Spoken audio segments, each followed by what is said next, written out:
Your struggle is not uncommon. Many people who are walking away from traditional religions have this exact same struggle.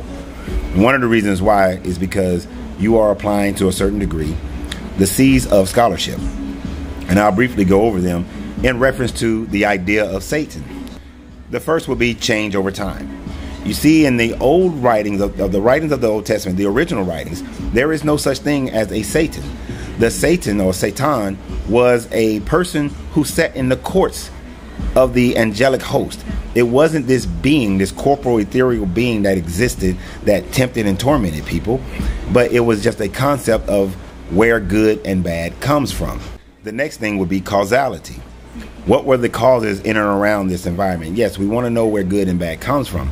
But the people who wrote in the first temple Judea, they wrote without being conquered by the Babylonians. Now, once they were conquered by the Babylonians, they began to have influences from Zoroastrianism as well as Sumerian writings, which started to bring about an actual being who would be the Satan or Lucifer.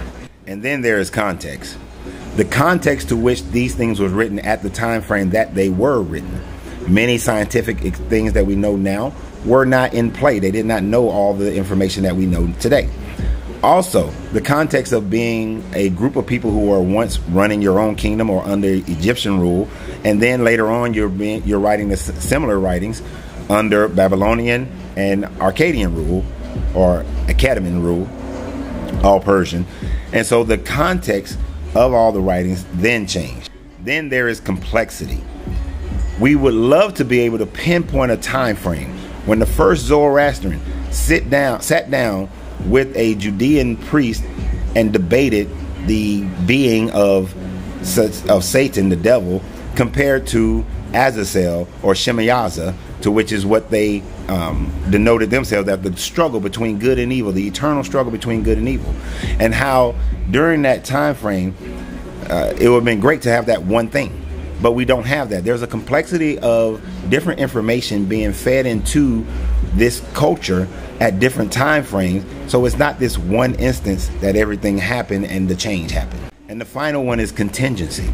You see, there's a contingency of what if, as in the Marvel comics, what if the Babylonians never conquered and took away the northern tribe of Israel? What if they had taken the southern tribe of Judah instead? There's the context of that, because if that doesn't happen, do you get the same teachings? If Constantine decided to go with the, instead of going with the Orthodox, decided that he was going to go with the Gnostics, that would have changed Christianity in a whole. So all those must be applied when doing